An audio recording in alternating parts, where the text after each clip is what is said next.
What's happening, financial coaches? Pete here. Hey, hope it is going well.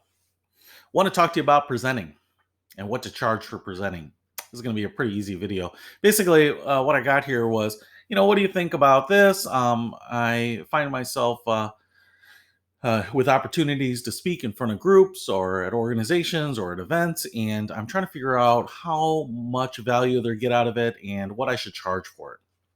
And I would say that if you're anywhere nearer to the beginning of your financial coaching career than you are towards the middle or the end, then in my opinion, your presenting should be free. Particularly if it's local, especially if it's virtual. What you need here is marketing, and you need visibility, and you need opportunities to build trust and establish yourself as an expert and as someone that people should hire. And the marketing is a super key piece to it.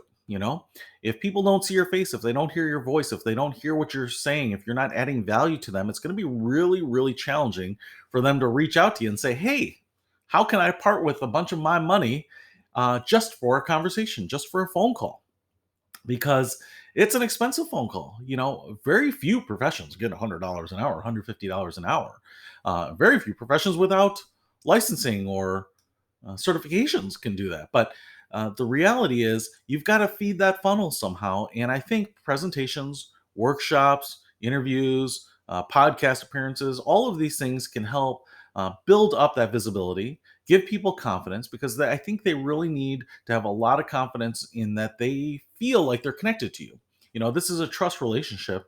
And if they have a preview of what you're like and how you talk and how you work with people and kind of what your specialties are, then they're going to be more likely to connect with you as a client.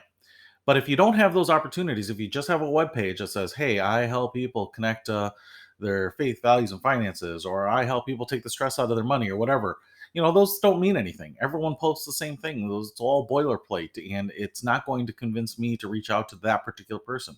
What I want is a reason to reach out to you in video or speaking or public speaking or running a workshop, talking to people, making a joke with them, answering their specific questions, shaking their hand afterwards, giving a business card, capturing their email and following up with later, running into them at the grocery store 6 months afterwards, whatever it is. Those things are really meaningful in building a potential client relationship from a prospect. And so I think it's really important to do those. And if you can get paid, that's great. But I don't know that people should be trying to squeeze $100 or $200 or even $1,000 out of these, because I don't know that you have the reputation or the justification for doing it yet. I don't know how many presentations I've given.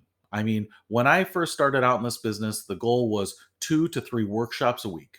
And so for a couple years, I averaged that. And so, just in the first 2 years, I probably had 300 presentations under my belt.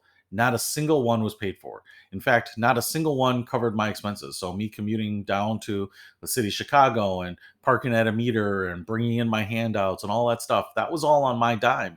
And that was all to help build visibility and connections with people, right? And that was the investment, right? So some people will run ads or put up Facebook ads or banner ads on Google or AdSense or whatever it might be, So you can do it in a number of ways.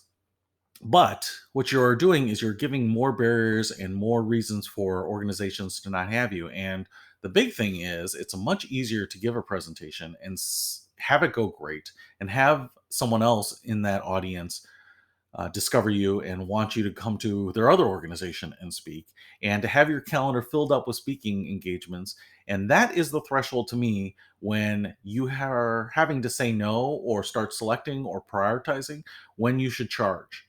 Because if you have the time on your calendar, it either means you're not filling it with coaching or you're not filling it with marketing. And so at this point, you should probably be filling it with marketing, which is free workshops. So that's my suggestion on how to think about workshops. Just make it simpler. Tell people to come for free. The reality is, most people don't have a compelling presentation. Is one piece of it. They give the same tried and true 100-year-old financial rules. They try to do it in as slick of a way or in a new way or try to make it as interesting as possible. I have tried many different versions of things, everything from the standard, very clinical, here's the information, to game show and contest like presentations, to quizzes and classroom exercises, to group coaching. And so I've seen things work. I've seen them bomb. I've seen the same presentation succeed in one place and bomb in another place. So you're just going to kind of continue to hone in your skills with those as well. And I think that's a lot of value that you'll get out of it. So it's another reason why I don't think you should charge. Now, like I said, once you get to the point of being able to charge, I think it will become pretty obvious. You will, like I said, see your calendar full. You will get people who are enthusiastic about having you come. They will send you emails or beg you to come and speak at their organization, or they will bend over backwards to make it accommodating to your schedule.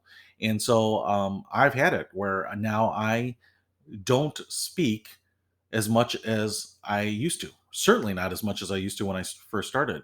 But because of the amount of effort it takes to prep and get ready and go to these things, and the interruption of the schedule, and if there's travel and all those things, I pace myself now because there's so many other things that I am working on, and I don't have enough time for everything. And so I do, for myself, I do 4 speaking engagements a year, and I prioritize those with the people that want me most, and that usually means money. So it helps to kind of get there. But I will tell you that I started doing these presentations back in 2006, 2007. So I've been doing it for 13 years, and so it's taken a long time to get to this place. So for people thinking about financial coaching and starting off now, or even starting a year ago or a couple years ago, and asking what they should be charging for presentations, workshops, I think you should just simplify it. Just get out there and do it and build your funnel. And when you are busy, you'll know. So those are my thoughts. Hopefully that helps. See you later.